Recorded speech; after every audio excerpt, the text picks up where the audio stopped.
Hello, welcome to Commonculo Chanel. While Rolex is conventionally associated with incremental innovation, the Land-Dweller is game-changing. Not because of the design, but because it's equipped with perhaps the ultimate mechanical movement produced at scale in contemporary watchmaking, a caliber that's the subject of 16 patents. The finer technical details can be found in our accompanying story.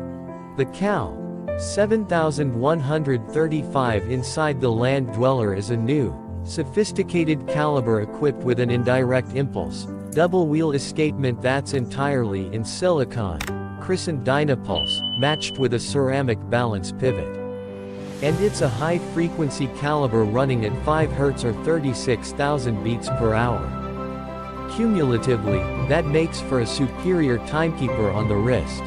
The Land-Dweller debuts in two sizes, 36mm and 40mm, in three basic variants, White Rollsor, Avero's Gold, and Platinum. There are also a handful of high jeweler versions. The Land-Dweller is both surprising and predictable. The styling is surprising, the integrated bracelet echoes historical watches like the Oyster Quartz and Ref. 5100 Beta 21, but I never expected it. The Land-Dweller looks and feels surprising for a Rolex Oyster. At 9.7mm it's the slimmest Oyster Perpetual in the catalog in fact.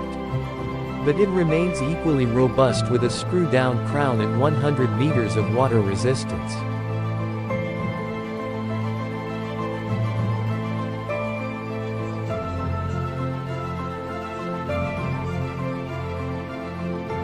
Also conceived as a modern touch is the honeycomb pattern on the dial that's unique to the Land-Dweller. It's actually a variant of the fluted motif dial found on the Datejust, but made more pronounced here with a larger, relief grain. The honeycomb pattern is engraved with a femtolaser, essentially an extra fine laser similar to that used for eye surgery. The femtolaser cuts the honeycomb pattern and also etches the fine lines in between the cells. The contrast between the radially brushed cells and finely etched borders allows the dial to catch the light nicely. The laser etching is an intriguing touch as although the laser etching process is high-tech, the resulting lines between the cells bring to mind Gillick.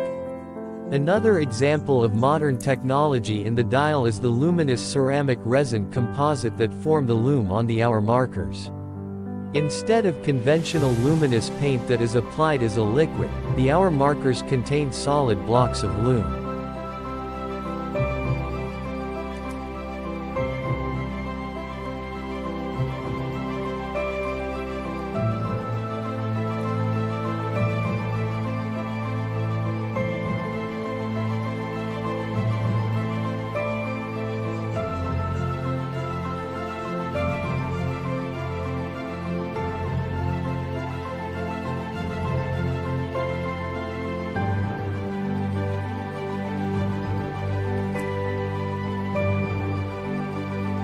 The execution, however, is typical of Rolex, which is to say outstanding.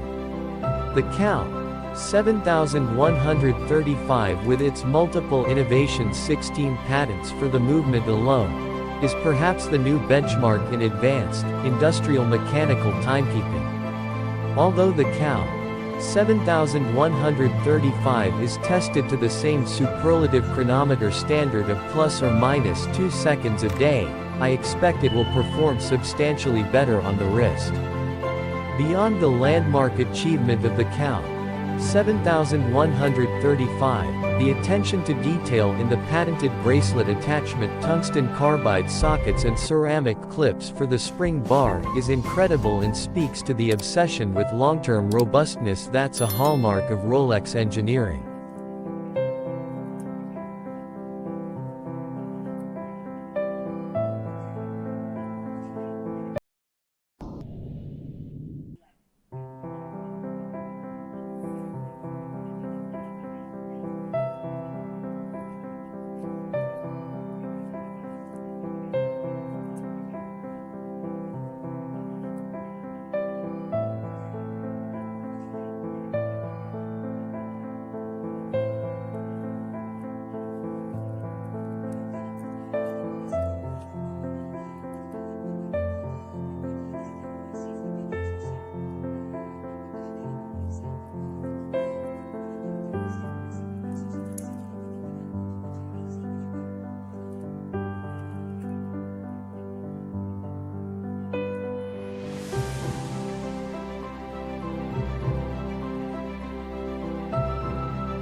Because the lug width is relatively narrow, just 7 mm compared to 20 mm or so for a conventional case, the spring bar had to be beefed up to be strong enough to be secure and robust.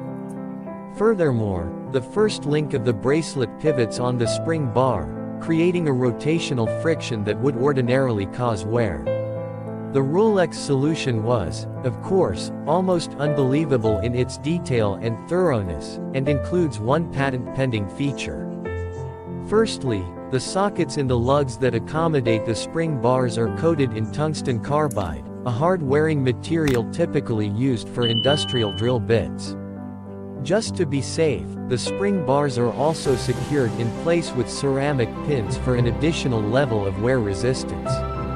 And then, just to ensure this essentially lasts forever, the spring's bars are locked in place with a lateral screw from inside the watch case.